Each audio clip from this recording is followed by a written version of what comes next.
की हुकूमत थी जिसका नाम शाह फेरोज था। शाह फेरोज अपनी राया के दरमियान इंसाफ और शान और शौकत के लिए मशहूर थे। उनका दरबार दुनिया भर के अदीबों, शायरों और मुफक्किरों का मरकज था। ताहिम अपनी तमाम जहानत के बावजूद बादशाह अपनी किस्मत और आने वाले कल के बारे में फितरी तौर पर वहमी और मुतजस्सिस थे। इस दरबार में एक ऐसा शख्स दाखिल हुआ जिसका नाम ज़म्र था। वो एक नजूमी था। ज़म्र की चाल निहायत धीमी, गुफ्तगू में बेपनाह चाशनी और उसकी आंखों में एक ऐसी गहरी चमक थी जो देखने वाले को सहरज़दा कर देती। लेकिन ये चमक इल्म की नहीं बल्कि शदीद मकारी की थी। ज़म्र अपने तारों, जायचों और फर्जी पेशीन गोइयों के जरिए बादशाह की कमजोरियों का फायदा उठाता और दरबार में अपना असर व रसूख बढ़ाता चला गया। उसकी हर पेशीन गोई का मकसद सिर्फ और सिर्फ अपनी दौलत और ताकत में इजाफा करना था। बादशाह फेरोज ने ज़म्र पर मुकम्मल भरोसा करना शुरू कर दिया, यहाँ तक कि रियासत के अहम फैसलों में भी इससे मशूरा लिया जाने लगा। अब वो बुकार नजूमी एक अंजाम की तरफ पहला कदम रखने वाला था। एक ऐसा कदम जो या तो इसकी किस्मत को आसमान पर ले जाता या फिर उसे हमेशा के लिए तारीकी में डुबो देता। एक सुबह दरबार हसब मामूल सजा हुआ था। जब शाह फेरोज तख्त पर जलवा अफरोज हुए तो मुकार नजूमी ज़म्र ने एक खास सदा से उनकी तरफ देखा और आहिस्ता से अपना सिर झुका लिया। उसके चेहरे पर गहरी तशवीश के आसार थे। बादशाह ने फौरन महसूस कर लिया। क्या बात है ज़म्र, आज तुम्हारे चेहरे पर यह कैसी उदासी है? क्या आसमान के सितारे अच्छे नहीं हैं? ज़म्र ने लरजती हुई आवाज में जवाब दिया, आली जा, मैं कल रात से सोया नहीं हूँ। मैंने आपका जायचा और वक्त की गर्दिश को परखा है और जो कुछ मैंने देखा है वो मेरी रूह को लर्जा रहा है। आपके तख्त पर एक तबाहकुन खतरा मंडला रहा है जिसे सिर्फ आपकी अजीम कुर्बानी ही टाल सकती है। बादशाह का रंग पीला पड़ गया। बताओ ज़म्र, वो कैसी कुर्बानी है? क्या मुझे जंग करनी होगी? क्या मेरी जान खतरे में है? ज़म्र ने मजीद ड्रामाई अंदाज अख्तियार किया। आपकी जान से बढ़कर आपके इख्तिदार को खतरा है। मेरी पेशीन गोई के मुताबिक ठीक अगले पूरे चांद की रात को अगर आपकी दौलत आपके हाथ में रही तो आसमानी गजब नाजिल होगा और न सिर्फ आपका तख्त लिट जाएगा बल्कि आपका महल भी खाक में मिल जाएगा। नजूमी ने थोड़ी देर खामोशी अख्तियार की ताकि उसकी बात का असर गहरा हो। फिर उसने आहिस्ता से कहा, इस खतरे को टालने का वाहिद रास्ता ये है कि आप अपनी तमाम दौलत, अपने खजाने, अपने जेवरात और अपना सारा माल व मता गुरबा और मुस्तहकीन में तकसीम कर दें। ये दौलत जब आपके हाथ से निकलकर गरीबों के हक में तब्दील हो जाएगी तो ये एक ढाल बनकर आपके इक़्तिदार को बचा लेगी। ये सुनते ही दरबार में एक खलबली मच गई। वजीरों ने सरगोशियां की, लेकिन बादशाह जो खौफ और वहम में जकड़ा हुआ था उस चाल को समझ न सका। उसे लगा कि ज़म्र उसकी जान और तख्त बचाने की कोशिश कर रहा है। उसने फौरन हुक्म दिया, आज ही से मेरे खजाने के दरवाजे खोल दो। तमाम दौलत, कोई चीज बाकी न बचे, वो अगले 7 दिनों के अंदर गरीबों में बांट दी जाए। मैं एक खाली हाथ बादशाह रहना कबूल कर लूंगा मगर अपनी राया पर आसमानी गजब नाजिल नहीं होने दूंगा। ज़म्र के चेहरे पर एक फातिहाना मुस्कुराहट थी जिसे उसने फौरन आजिज़ी के पर्दे में छिपा लिया। उसकी ये चाल कामयाब हो चुकी थी। बादशाह अपना सब कुछ लिटा रहा था और ज़म्र का अगला कदम था कि वो किसी तरह इस बुट्टी हुई दौलत का एक बड़ा हिस्सा खुद हथिया ले। उसने कामयाबी के उस खौफनाक खेल में खौफ का बीज बो दिया था। शहर में शोर बर्पा हो चुका था। बादशाह का खजाना गुरबा में तकसीम हो रहा था। एक तरफ गरीब खुशी से फूले नहीं समा रहे थे, वहीं दूसरी तरफ ज़म्र ने एक खफिया मंसूबा तैयार किया। वो कुछ अमीर सौदागरों से मिला जिन्हें उसने पहले ही कई सालों से अपने इल्म नजूम के जरिए काबू में रखा हुआ था। उसने उन्हें लालच दिया कि जब बादशाह खजाना तकसीम कर देगा तो वो गरीबों से मामूली कीमत पर ज़ेवरात और सोना खरीद ले। जब शहर की गलियों में ये मक्कारी और फरीब अपनी जड़ें जमा रहा था तो एक अजनबी शख्स शहर में दाखिल हुआ। ये एक बूढ़ा, लागर लेकिन निहायत पुरवकार फकीर था जिसकी आंखों में दुनिया भर की हिकमत और गहरा सुकून झलकता था।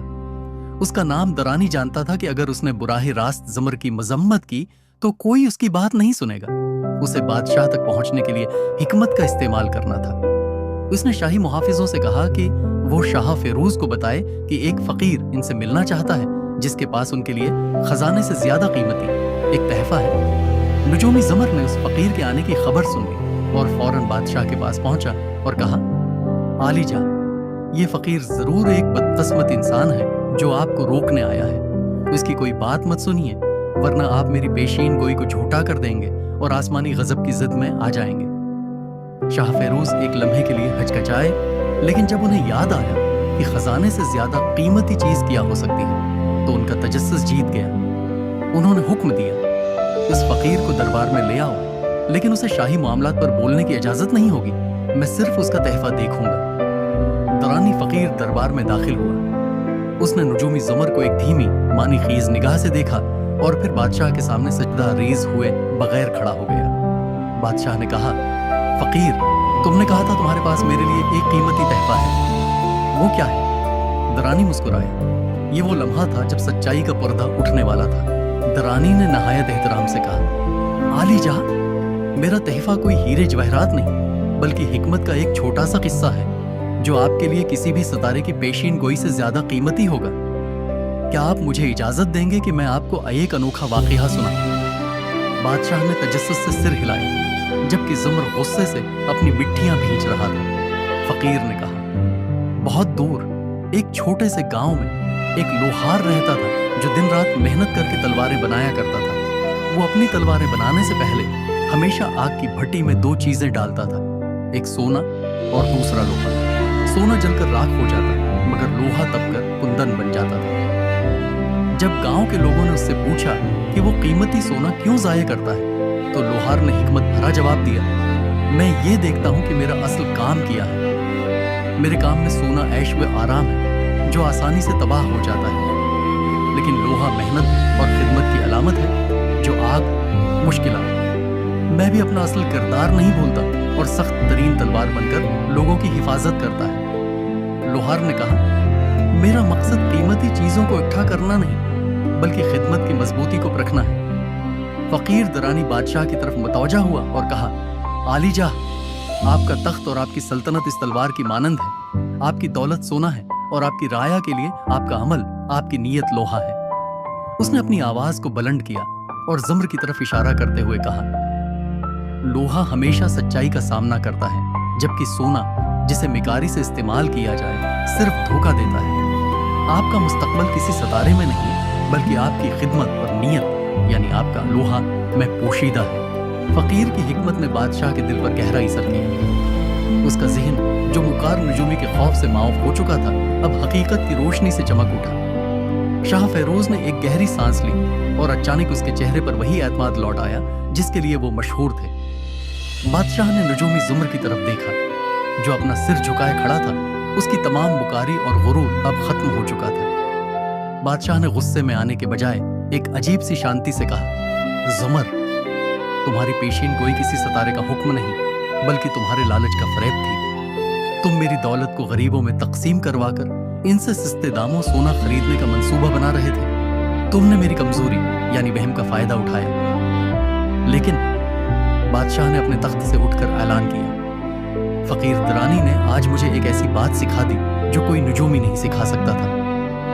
मेरी दौलत बट्टी जरूर है, लेकिन ये एक ढाल नहीं, बल्कि मेरी रआया की खुशी की जड़ बन गई है। ज़ुमर, मैं तुम्हें सजा नहीं दूंगा। तुम्हारी सबसे बड़ी सजा ये है कि तुम आज से मेरे दरबार में रहोगे और रोजाना देखोगे कि हकीकी ताकत खौफ से नहीं, बल्कि खिदमत से पैदा होती है। मकार नजूमी ज़ुमर शर्मिंदगी से पानी पानी हो गया। बूढ़े फकीर दरानी ने सिर्फ एक मुस्कुराहट के साथ बादशाह को मुबारकबाद दी। उसने बादशाह को सिखाया कि इंसान का सबसे बड़ा खजाना उसकी अपनी नीयत और अमल की मजबूती है। इसके बाद शाह फेरोज ने एक नया कानून बनाया कि आइंदा हुकूमती फैसले सितारों के बजाय रियाया की जरूरत और सच्चाई की बुनियाद पर किए जाएंगे। यूं मकार नजूमी की चाल एक बादशाह को सबसे बड़ा इखलाकी सबक दे गई।